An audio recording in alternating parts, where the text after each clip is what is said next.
I don't like the modern style of travel where people just check in at famous spots. How did you travel and live at Walden Pond? Stay hungry, stay foolish. Oh, you. Relax, Steve. Sometimes I feel very conflicted. I invented mobile devices thinking they would make people's travels more efficient. This efficiency seems a bit excessive. You are indeed good at exceeding people's expectations. Hey, don't tease me. At least technology allows everyone to go to many places. But the meaning of travel isn't about how many dots you hit on a map. It's about what you experience along the journey. My time living at Walden Pond gave me no less than crossing half of America. Not everyone has the means to travel luxuriously like you did. Earn enough money first. Sure. But isn't the essence of money just time? Most people think they should first earn enough fare, spending the best stages of life making money in order to enjoy a bit of dubious freedom in the least valuable stages of life. This is a subjective issue, similar to whether technology has changed the essence of travel. The internet celebrity economy, spawned by technology, travel has been alienated into a task of following in others' footsteps and completing designated actions, losing its uniqueness and reflectiveness. But it has also made information access much easier, allowing people to see more. The question is the meaning of travel really as simple as just seeing? Information does not promote communication between people and cultures. Sometimes it even forms superficiality.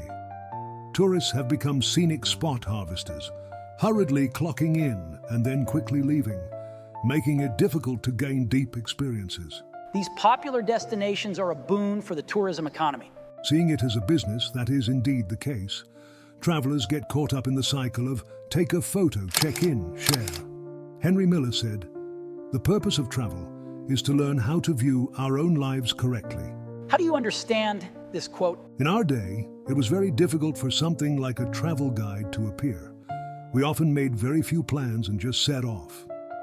Think about your journey to India. You wouldn't plan in advance which bus to take in Delhi or reserve a spot on the second floor of a cafe by the Ganges at 5 p.m. on Thursday to take photos of the sunset, right? Indeed, but it was wonderful. You know, travel after taking N+1 is always wonderful. Oh, maybe you don't know. But I know it had a major impact on you. Of course, the emphasis on intuition in Eastern culture completely changed my concept of product design. Today, people can still go to India like you did and see the same things. But we are constantly looking down at our phones, drowned by QR codes, let alone meditating in Haridwar. Believe me, you probably wouldn't even be able to squeeze in.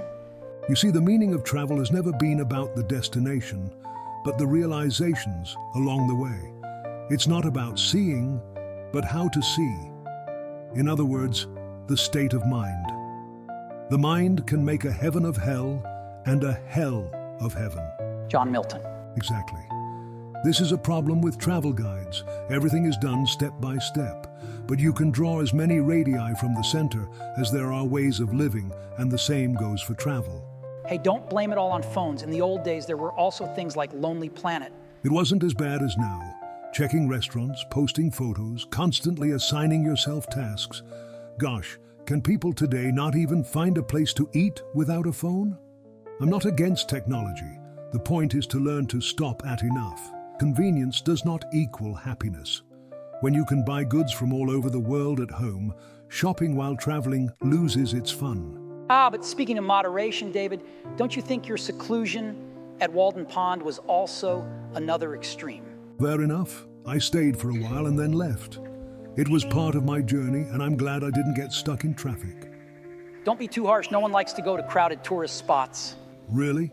People seem to flock to them. There's a sense of helplessness behind it. With only a few holidays a year, even if it's crowded, at least it counts as going out. Ultimately, it's not travel that has changed, but the era. But we shouldn't hastily judge which is better. You're right, after all. It was you who came up with the smartphone. Hey, I had hoped tech would help travelers find unique ways to explore. As for why it backfired, that's another topic about trends, memes, and sociology. Oh, I just hope people's travels no longer feel like playing through a game dungeon. Dungeon, quite a bit. Are you going to replay World of Warcraft? What's that?